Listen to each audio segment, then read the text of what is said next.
পুকুরে মাছ ধরতে যাওয়া, গাছ থেকে পেয়ারা পাড়া, এই ফিলিংগুলো কি আপনারা মিস করেন? আমি কিন্তু অনেক মিস করি। আজকের ভিডিওতে কোনো রেস্টুরেন্ট রিভিউ হবে না। আজকে আমি যাচ্ছি আমার গ্রামের বাড়ি। অনেক দিন পর, অলমোস্ট 6 মাস পর যাচ্ছি। এই যে চলে আসলাম 2.5 ঘন্টা আমরা জার্নি করে। যেহেতু আমরা গ্রামে থাকি না, ঘরে ঢুকেই অনেক কাজ করতে হয়। আর প্রথম কাজই হলো যত তোষক, বালিশ, কাঁথা যা আছে সব রোদে শোকানো। আব্বু এই যে সব কিছু নিয়ে ছাদে চলে যাচ্ছে, কারণ ছাদের রোদটা বেশ তীব্র। আর ওই দিন এত পরিমাণে গরম ছিল, গরমে মনে হচ্ছিল মারা যাব। এরপর ঘরে ঢুকে দেখি যে খাটের পাশেও কিন্তু প্রচুর ময়লা। সিঁড়িগুলোর কথা কি বলবো, প্রচুর শ্যাওলা পড়ে গিয়েছে, দেখতেই পাচ্ছেন আপনারা। আর এই খাটটার বয়স কত বলেন তো? এই খাটটার বয়স হলো অলমোস্ট 30 বছর প্লাস। ভাবা যায় এত পুরানো খাট। আর এত পরিমাণে পোকামাকড় যে দেয়ালগুলো নষ্ট করে রেখেছে। আর শুধু দেয়াল নষ্ট করেই ক্ষান্ত হয়নি, আমাদের জানালাগুলো প্রচুর পরিমাণে নষ্ট করে রেখেছে। আর বাইরে ওই দিন এত তাপ ছিল, মনে হলো যে তোষক যেন একদম শুকিয়ে কটকটি হয়ে গিয়েছে।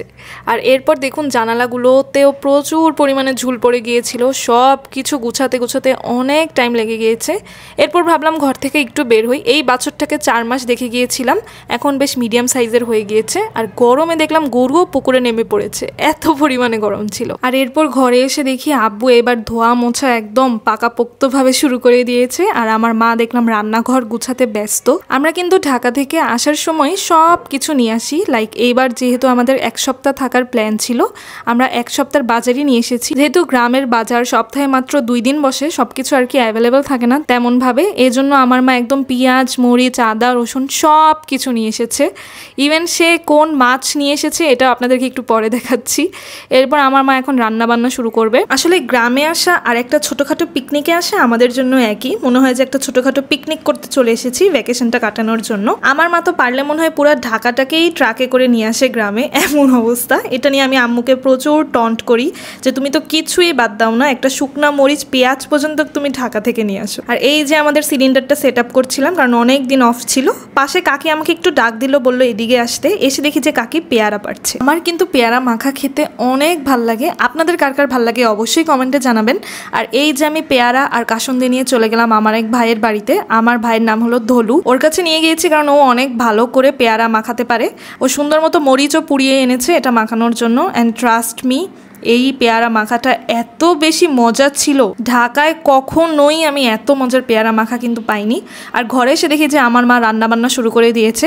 আর আমি বলেছিলাম যে আমার মা কোন মাছ এনেছে এটা বলে দিচ্ছি। আমার মা ইলিশ মাছ নিয়ে এসেছে, তাও ঢাকা থেকে একদম সুন্দর করে প্যাকেজিং করে। মানে আমার মা মাছ পর্যন্ত নিয়ে এসেছে তরকারি রান্না করার জন্য। গ্রামের বাজার সপ্তাহে মাত্র 2 দিন বসে, আমরা প্রায় যেতে নাও পারি, আমরা যাওয়ার সুযোগও খুবই কম পাই। আর এই যে এখন একটু বের হলাম, এই বাছুরটাকে কিন্তু আমার অনেক পছন্দ হয়েছে। মানে খুবই শান্ত, খুবই প্লেফুল। ওকে যখন আদর করছিলাম ও সুন্দর করে এই যে মাথা নাড়াচ্ছিল। তো দেখতে দেখতে দুপুর পেরিয়ে গেল। ঘরে ঢুকে দেখি আমার মার তরকারি রান্নাও শেষ। এখন আমরা যাবো একটু গোসল করতে, কিন্তু ওই দিন এত পরিমাণে ক্ষুধা লেগেছিল আগেই খেয়ে নিয়েছি। এরপর চলে গেলাম পুকুরে। আমার কিন্তু পুকুরে গোসল করা তেমন একটা পছন্দ না। আমার মনে হয় যে পুকুরে গোসল করলেই আমার মনে হয় গা চুলকাবে। কিন্তু কলের পানি ওই দিন এত পরিমাণে ঠান্ডা ছিল যে আমি আর সাহস পাইনি। এমনিও আমার প্রচুর ঠান্ডার সমস্যা। পুকুরে এসে আসলে ভালোই লাগছিল, পানি নিয়ে একটু আমি সময় কাটাচ্ছিলাম। আর আজান তো অনেক এনজয় করছিল পুকুরে নেমেই। কিন্তু পুকুরের পানিও কিন্তু গরম, কারণ রোদ ছিল অনেক বেশি। এই জন্য পুকুরের পানিতেও শান্তি পাচ্ছিলাম না। আজান আমাকে টেনে একটু অন্যদিকে নিয়ে যাচ্ছিল, বলছিল যে ওইদিকে পানি ঠান্ডা আছে, তুমি এদিকে আসো। ওর জন্য তো একদম ঈদ। গোসলের পর আমরা একটু আমাদের এক কাকির বাড়িতে গেলাম। ওনার এই বাড়িতে এত পরিমাণে ফলের গাছ আছে যে কোনোটাই যেন বাদ নেই। যেই ফলের গাছের নামই আপনারা নিবেন, পাশেই দেখবেন যে সেই ফলের গাছটাই আছে। আর কাকির বাড়ি কিন্তু প্রচুর ভরপুর, গরু, হাঁস, মুরগি সবকিছু দিয়ে উঠানটা কেমন জানি একদম ভরা ভরা লাগে। ওনার হাঁস মুরগি প্রায় 100 প্লাস। আর শুধু হাঁসই না, হাঁসের বাচ্চাও আছে, চীনা হাঁসও আছে। আর এই যে কাকি ওনার গাছের কলা খেতে দিয়েছিল আমাদেরকে, এটার স্বাদও কিন্তু বেশ ভালো। এরপর কাকি এই যে হাঁস মুরগিদের খাবার দিচ্ছিল। আর আমার মা তো কামরাঙ্গা গাছ দেখেই একদম খুশিতে লাল। সে কামরাঙ্গা পাড়া শুরু করে দিয়েছে, কারণ একদম গাছের কামরাঙ্গা, যেটা ঢাকায় আমরা ডেফিনেটলি কখনোই পাবো না। এর জন্য আমার মা কামরাঙ্গা কুড়াতে ব্যস্ত। আর এই যে আমার বাবাও হেল্প করছিল কামরাঙ্গা কুড়াতে। বাবা মা দুইজন মিলেই যেন কামরাঙ্গা পাড়ার প্রতিযোগিতায় নেমে গিয়েছে। গাছে এত এত কামরাঙ্গা যে গাছও হেলে পড়েছে একদিকে। এই যে আমরা কামরাঙ্গা কুড়িয়ে আনছিলাম, আর বিকালে কিন্তু রোদ একদমই ছিল না, দুপুরের বেলা তো একদম নিঃশ্বাসই নিতে পারছিলাম না এরকম মনে হচ্ছিল, কিন্তু বিকালের দিকে তাপমাত্রা বেশ ঠান্ডা হয়ে গিয়েছিল। সো আমরা ভাবলাম একটু পুকুর থেকে ঘুরে আসি। আমাদের এলাকাটা কিন্তু সম্পূর্ণ বিল এলাকা, তাই পানির কিন্তু কোনো অভাব নেই। এই যে আমি, আজান, আরেফিন আর আমার এক ভাই ছিলেন, উনি পুকুরে জাল পেতে রেখেছিল, সো মাছ ধরতে যাবে। এই সময় আমরাও হামলে পড়েছি নৌকার উপর যাতে আমাদেরকেও নিয়ে যায়।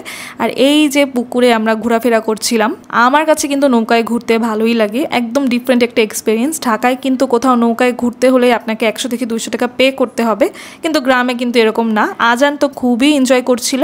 আর এই যে আমার ভাই মাছ তুলছিলেন, জালে বাঁধা মাছ তোলা দেখারও কিন্তু একটা আলাদা সৌন্দর্য আছে। এই যে ছোট ছোট মাছ, বেশি একটা মাছ আর কি ওই দিন পাওয়া হয়নি, কিন্তু যা পেয়েছি তাতেই আলহামদুলিল্লাহ। আমার ভাইও খুশি মনে মাছ তুলছিলেন, একদম জালে যেগুলো বেঁধেছিল। এই যে দেখেন ছোট্ট একটা মাছ, এই মাছটা কিন্তু অনেক কিউট লাগছিল দেখতে। আজান খুব জিদ করছিল যাতে আজানই তুলে, কিন্তু ও যেহেতু ছোট মানুষ পারবে না, ওকে আর সেই সুযোগ দিলাম না। আর এই দেখেন কত সুন্দর সূর্যাস্ত, মানে আকাশের সিনটাই যেন বদলে গিয়েছে। আজকের ব্লগটা এই পর্যন্ত। কি সারাদিনে কী কী করলাম সব কিছুই দেখালাম। আপনাদের কাছে ব্লগটা কেমন লাগলো অবশ্যই কিন্তু কমেন্ট করে জানাবেন, আর আপনাদের কার গ্রামের বাড়ি কোথায় এটাও কিন্তু আমাকে জানাতে ভুলবেন না। আজকের মতো এখানেই শেষ করছি। আল্লাহ হাফেজ।